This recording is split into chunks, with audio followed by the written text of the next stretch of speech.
Hello, everybody. It has been a very long time since I've made or posted a video. At the moment, I'm still under lockdown and haven't seen anybody for quite a while, which is why I'm here on my own. No sign of Kev or Jimmy for the next few months. But the reason I'm making this video is because I got this game pretty cheap on the PlayStation Store. It's about £12 or £13 or something like that. And it is very good. It is also beautiful and horrifying, so just be aware. But yeah, I've decided to make this video because I tried to describe the game and the art style to a few people that I know, and the best I could come up with is it's a bit like playing a black metal album cover. You'll see what I mean in a wee second, and I'm just going to try and take you through to the first boss, beat the first boss, so you can see the cutscenes and the art style, and see how well made it is.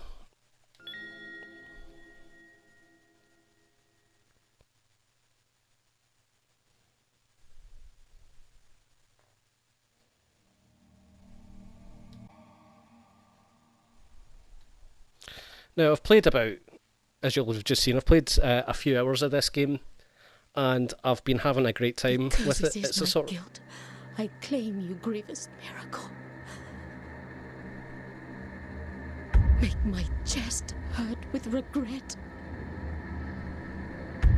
Forge your punishment and nail it deep. Shape my guilt once again.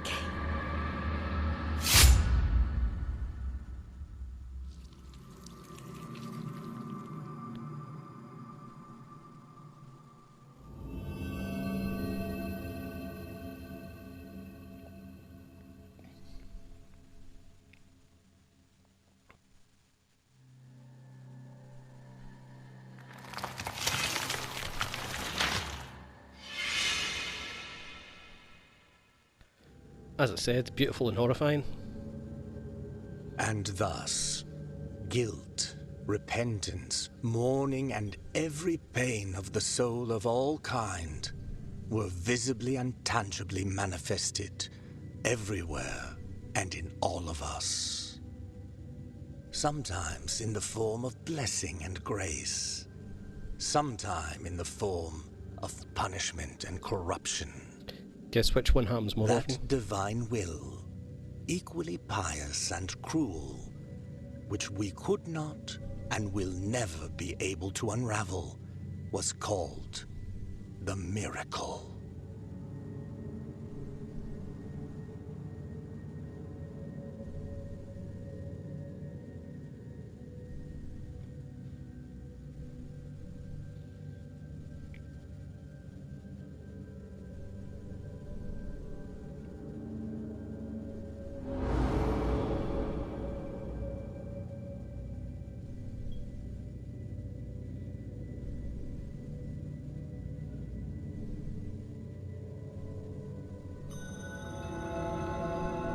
So this is us.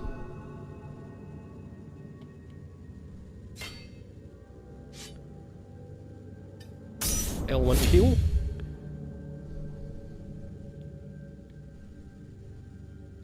Press L1 to consume one of your biliary flasks and recover vitality. These consecrated flasks are refilled by kneeling in a prie-dieu? Not sure how to pronounce that, obviously. Find empty vessels to increase the amount you can carry.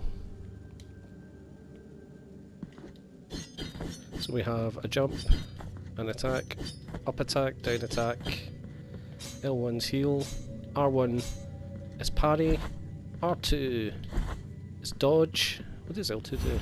Nothing yet.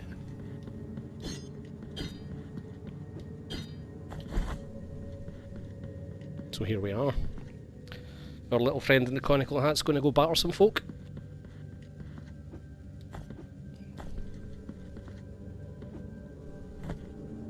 If I drop down there, does anything try to eat me? No.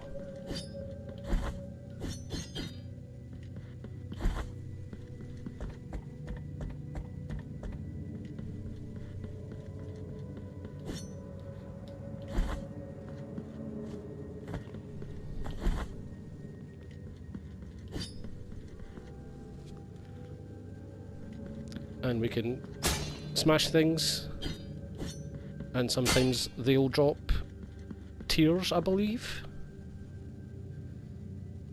Right, press triangle to rest at the pre-due, saving your game, refilling your health and flasks. Upon death, you will respawn at the last visited pre-due. Resting will cause enemies to respawn. So it's a little bit Dark Souls-y in that regard.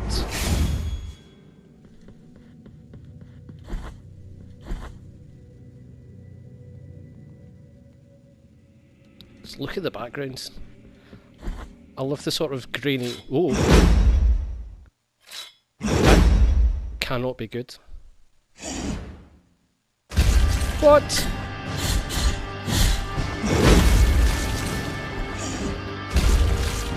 So this is the first boss then? This happens a lot quicker than I remembered it.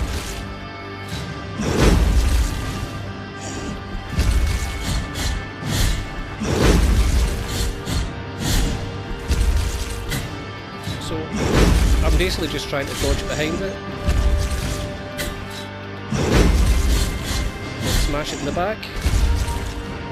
The first time I played this game, I didn't realise that was slide was a dodge. I thought it was actually just for ducking under things. Whoop.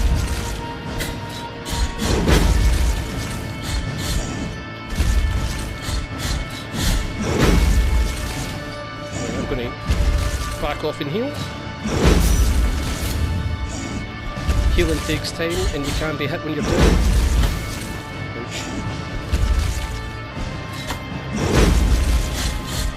Really got them.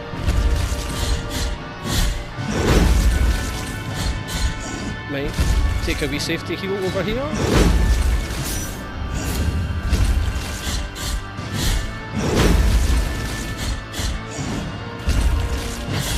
Got him.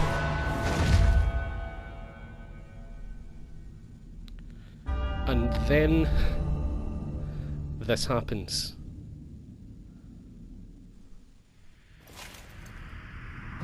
Off comes a little conical hat.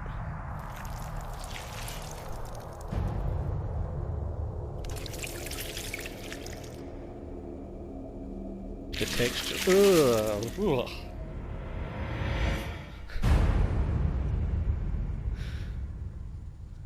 So yeah, I really love the textured look that this has. And that's me, killed my first boss. We cannot open that because we don't have a key yet. What we can do is smash this and open the gate.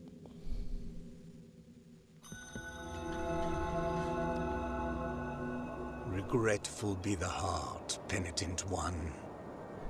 The anguish of the eldest brother has now come to an end. Okay.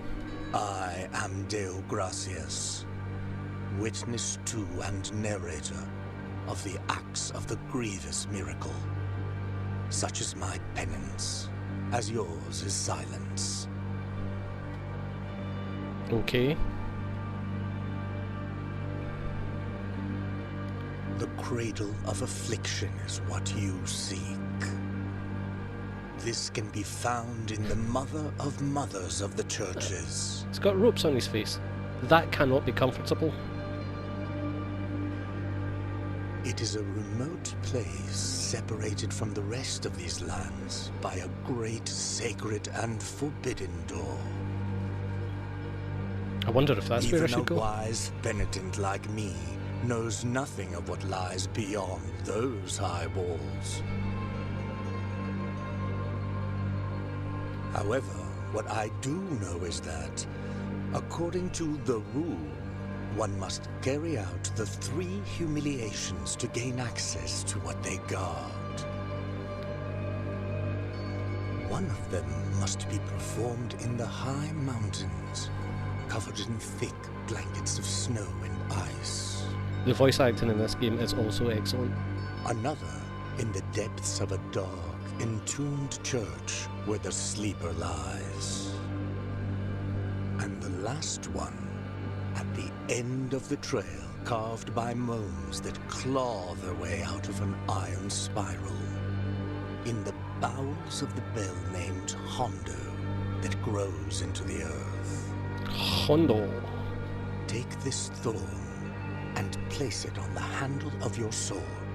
But that'll hurt. If, when the time comes, as you grip your weapon firmly, Easy. you notice that it wounds you and makes you bleed.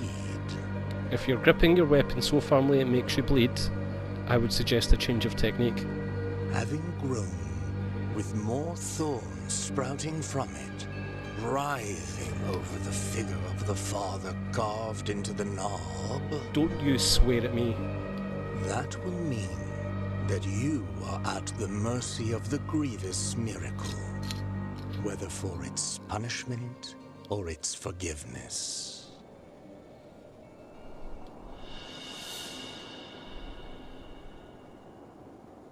So you can check out the items you have found so far in your inventory or inventory. While playing, press options to open it. Okay. So this thorn, small gift from Deo Gratias, nailed into the effigy of the twisted under the guard of your sword. The thorns are arisen from the miracle feed on sin and guilt, growing with the burden that the bearer carries. Now there are loads of wee items like this that you pick up, and they've all got like a little description like that, something eldritch and horrible and sinful and ugh. And I kinda dig it. Even a wise penitent like me knows nothing of what lies beyond those high walls. However, what I do know is that sorrowful be the heart, penitent one. And then we get another wee save point. Health and flasks revealed. That wee blue bar there builds up just underneath my vitality meter. That builds up as you batter stuff. Pardon me. And when you die, you leave a little thing behind, and the blue bar is like halved or decreased until you go back to where you died and pick up the remnant that you dropped there. And that's another little soulsy thing. The other thing you know about this game is you don't actually drop the currency, Tears of the Whatevers, that's the number in the top right of the screen. You don't drop them.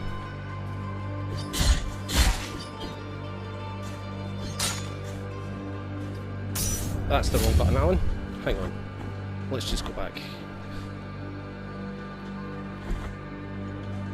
That was very silly.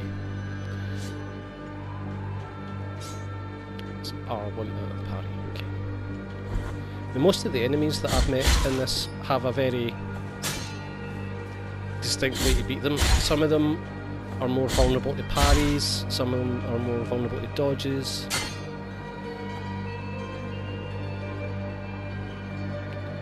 Press R1 to parry. This manoeuvre allows you to counter weak attacks and deflect heavy strikes. During a counter, press the square button at the moment of impact to perform a retribution, increasing the force of the blow and stunning some enemies. Alright, let's try. Missed. Let's try again. So as I was saying, yeah, some are more vulnerable to parries. Some appear to be more vulnerable to... Oh, that was a thing. That was an execution strike that I missed. When the enemies turn red and are stunned like that, you can push triangle to do a retribution strike, which... not a retribution, it's basically a straight up murder move. And they're slightly different for each enemy, and they're all grotesque, like a lot of things in this game. Let's see what this is.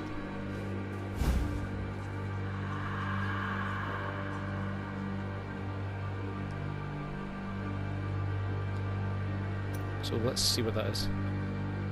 Veridialis of the Forsaken Hamlet. Song that filled the air during the festivities of a lost village. Its power finds its way through the floor, continues through the walls and ceilings, harming the enemies of the penitent one. So this is like a little magic thing you can do, and that uses up the blue meter. So you equip a prayer in your inventory and then press L2 to invoke it. Prayers and some combat techniques use up fervour. Attack and execute enemies to fill up your fervour bar. So yeah, the little blue bar is your fervour bar. So we just give that a wee shot.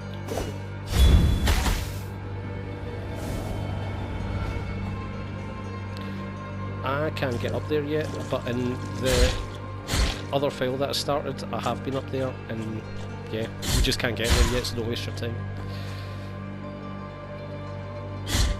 At the start of this I said I was just going to go to the first boss, but I think I might go as far as the wee village, because that was much quicker than I expected, and I really do want to sort of showcase this properly.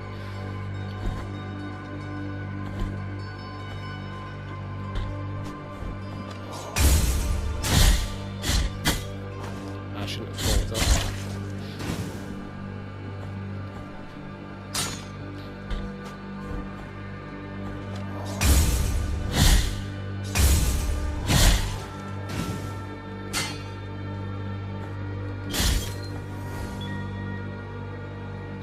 Children of Moonlight. You'll find them all over Custodia. You can release them with any technique at your disposal. I don't know what they do. I think they might just be collectibles. Right, let's see if we can get one of these guys stunned, so I can show you what happens. He's stunned. Damn it.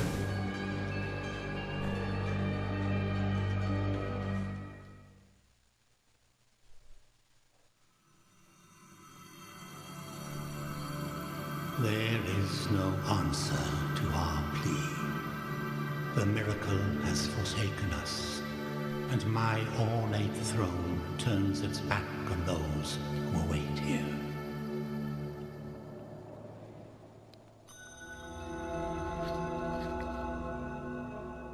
And here we are in Albero. And look, there's little villagers and stuff in the background being, you know, bleak and grim as a grim thing. We also have a map. Now, as you go further through this, it branches in all directions and back in itself, above and below. There's a lot of exploration and going back to places you hadn't been previously to pick up stuff you couldn't get because you didn't have techniques to do so. This is a thing that we can't use yet. But in case you're wondering why it's so prominent, there is a reason for that being there. Yeah, and it takes you to a cool place. And I think we'll probably call it quits there. You've probably seen enough, so if you would like to see more of the game, do let me know. If you would like to see, I don't know, some sort of other game, let me know.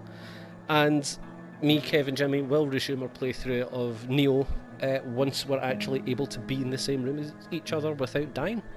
So, thanks very much. Bye-bye.